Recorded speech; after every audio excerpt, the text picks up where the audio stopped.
Welcome to Sacrilegious Discourse. I'm husband. And I'm wife. Together, we're reading the Bible for the very first time.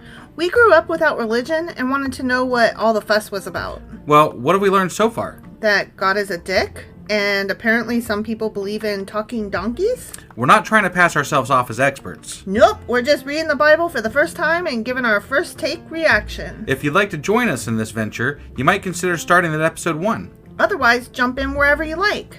All right, let's go read the Bible. Yeah, let's get to it.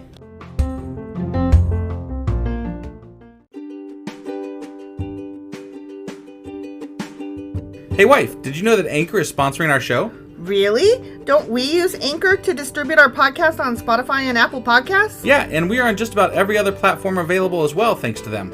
Why do we use Anchor as our podcasting service? Well, they make editing and distributing our show a breeze. What if one of our listeners wants to start their own podcast? Then they should head over to anchor.fm or download the app to get started. Awesome! You guys should go do that right now! Husband. Wife. It's Memorial Day. It is. It's Memorial Day. Happy that. Yeah, happy Memorial Day. And, we really do want to share our thankfulness for people who have served in the military and fought for our freedoms.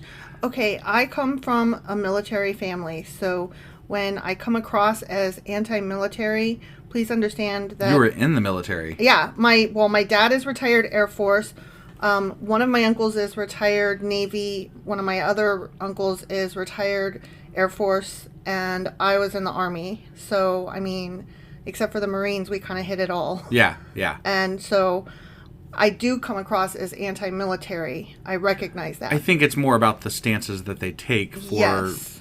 not the people in the military ever. Like, those are, unless they did something stupid and dumb, but then whatever. It's a complicated issue, right? It is very complicated. But those who have given the ultimate sacrifice, we definitely thank them for wanting to stand for what is right and good in this world. Yeah. So yeah. That is important to say, I think. I'm appreciative that there are people who put their lives on the line. Correct. And sacrifice is always wonderful, regardless of the reasons that they are forced to be there in the first place. And that's where we get into class issues and sure economic problems, and that's where I get pissy. Okay, so that was Memorial Day. Let's get into Know God. Know God. Woo-hoo! And we are in wait, what did we do last week? That's what I meant to say. What did we do last week? So I guess the way we start is, hey babe, do you remember what happened on Friday? Oh, yeah. Not a fucking chance. No, I don't remember. Okay, so they had to go kill the people or whatever. They always are killing people. Right. What's different this week? That's why I didn't specify. God was like, get every single one. And then Saul was like, okay, but he did everybody but Agag. That's right. Yeah.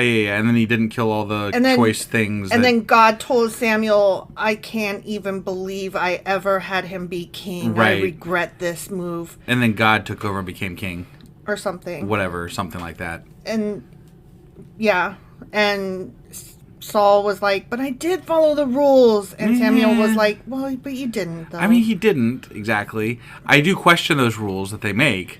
I think that he followed them as he understood them. Right, yeah. That's my... No, and I don't know that there was much to understand, because honestly, it didn't feel like anybody knew the fucking rules back then. Right. So, whatever. And Samuel is just passing this down, and I think that he was kind of a grifty fuck, so... I think he also didn't like Saul very much. Right. That's just my opinion. Right, exactly.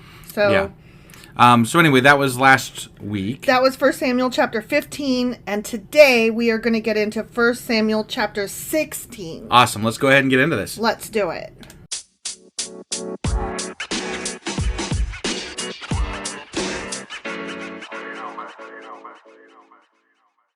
Okay, 1 Samuel chapter 16. Okay. David, anointed king. Oh, okay. We getting into David. So I guess God didn't stay king very long. He's like, I'm going to put another person in, and it's David. God didn't become king. They said he wasn't human. Is David not human? I think David's human. Well, I think that what they said was something to the effect that the next one won't be have human foibles. And I David don't know. is supposed to be descended from greatness and will be awesome or something. That's not what I read, and that's not what I heard and understood. Okay. I didn't read it. You read it. I know. But that's not what I don't understood. think it specifically said he won't be human. No, it said... You were wrong. Okay, I believe you. I'm just saying. David is supposed to be, like, not totally human. Okay. So well, he fits the bill. Okay. As per what the Bible is trying to present to us. Okay. Okay? Okay. Whatever. You don't even know about David, and you're like, whatever. No, you're right. I don't know about David. Okay. But I know what it said last time. It said not human. David is human. I guarantee he's human. Or or non-existent. One of the two. But, one of those two is definitely I totally agree with you that David is human. Okay. But the people in the Bible-y thing are going to try to present him as not human. Okay. Or not fully human. So that he fits the bill per their description. I think you might be wrong. How am I wrong? 'Cause You don't know anything about David. How am I wrong? I'm not saying... Never mind.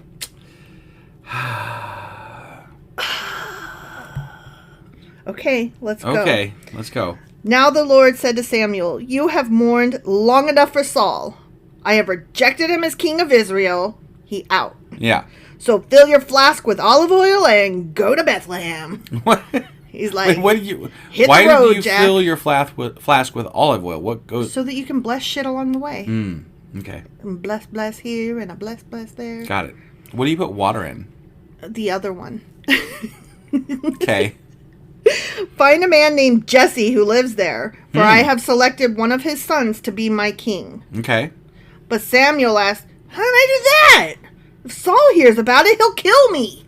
Wait, what? All of a sudden, they're making Saul out to be a murderer? Wait, how did they rein Saul in the first place if he's going to kill him for getting a new I have king? no idea. That doesn't make any sense. No, it's like we skipped a chapter somewhere. Right? Yeah, like Saul's a lot more powerful apparently than we thought. Mm-hmm. But yet they still took power away from him. I don't get that. Yeah, I don't either. Okay. And also, he and his son took care of the fucking Philistines over there. Right. So maybe let's not kick him to the curb totally. According to the Bible, they were like he was like groveling to like stay alive last time, Yeah. and now they're worried about him killing Samuel. Yeah. And that doesn't make sense.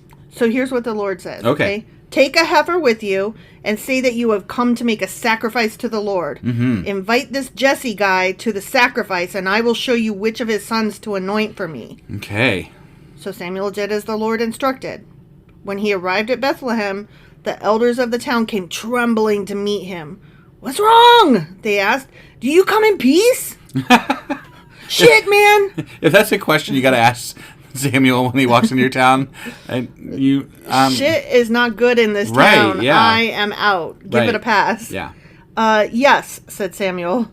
I have come to sacrifice to the Lord. Purify yourselves and come with me to the sacrifice. Okay. Then Samuel performed the purification rite for Jesse and his sons and invited them to the sacrifice too.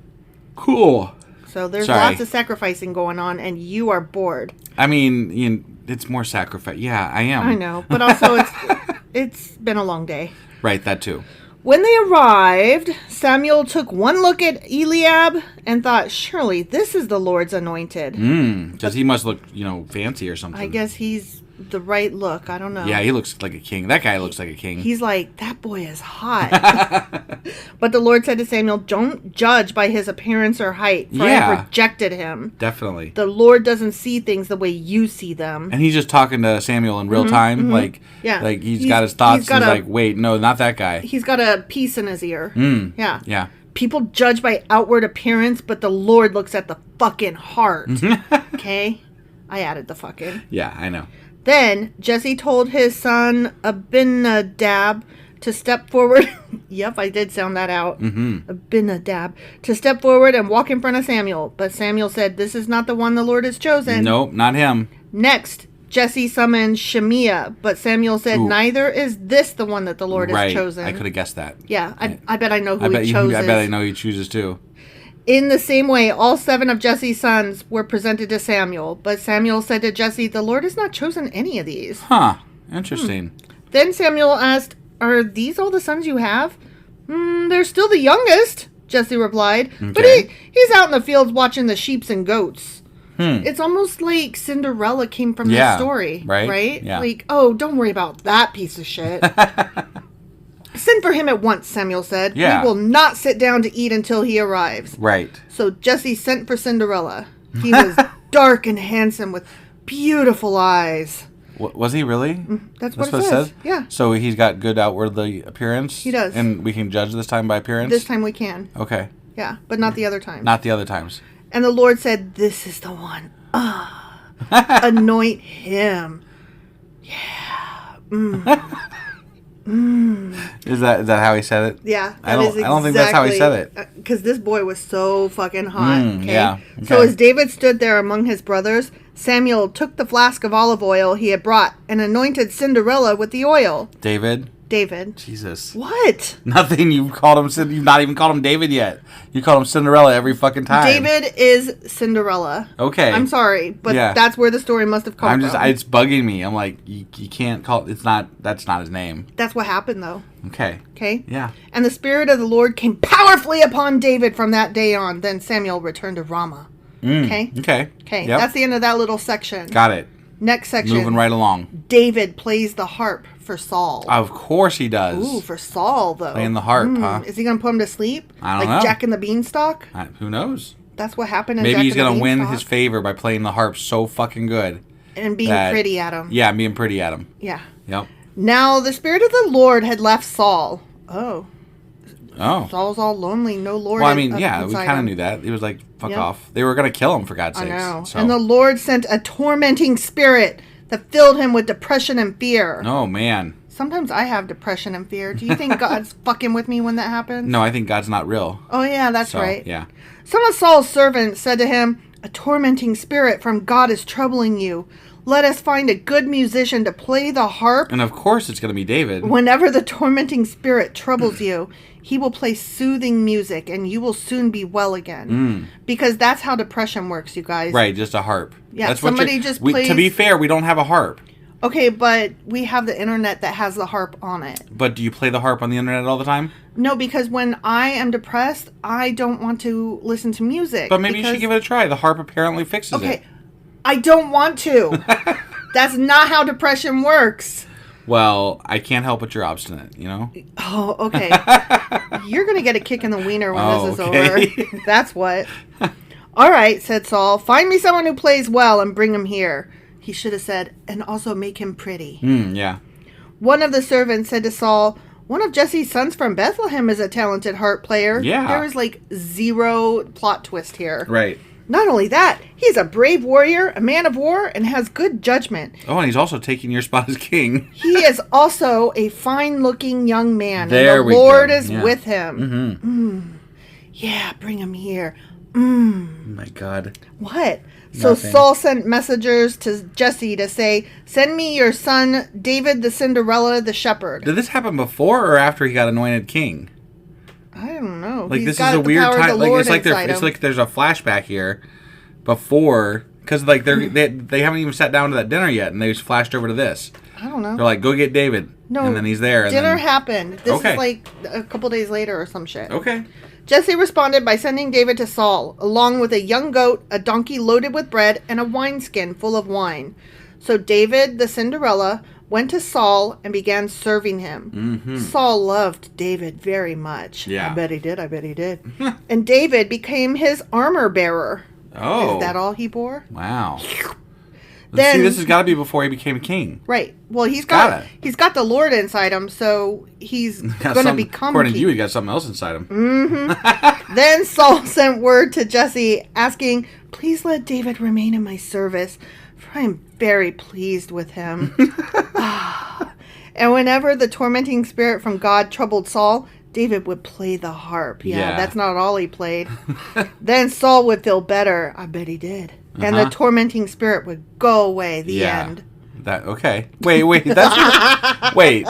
So hold on. That's the end of the fucking chapter. We anointed him king, and then we did a flashback to where he's serving David or serving Saul. He's anointed king by God, but it has not come to pass amongst the people, and so he's like over there, helping Saul out so that he can eventually easily slide into his place, is my guess. I don't know. This is weird to me.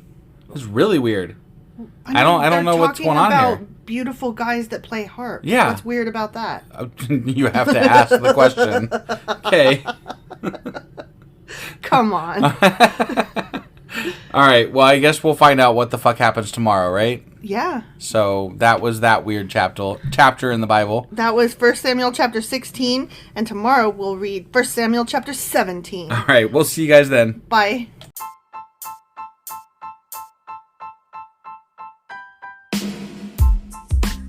Hey, wife. I guess that's the end?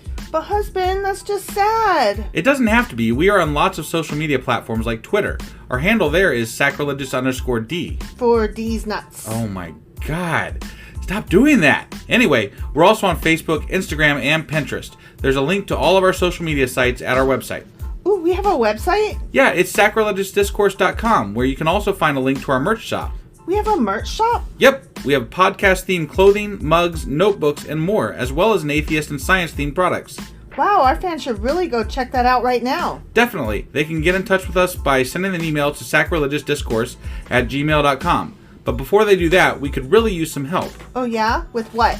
Well, it's not free running the podcast, and we need some financial support in order to get better equipment, which will free up time so we can concentrate on our podcast and our fans. Okay, so what should they do?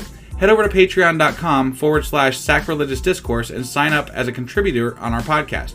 Supporters there receive additional bi-weekly episodes that we record just for our Patreon members for as little as $2 a month.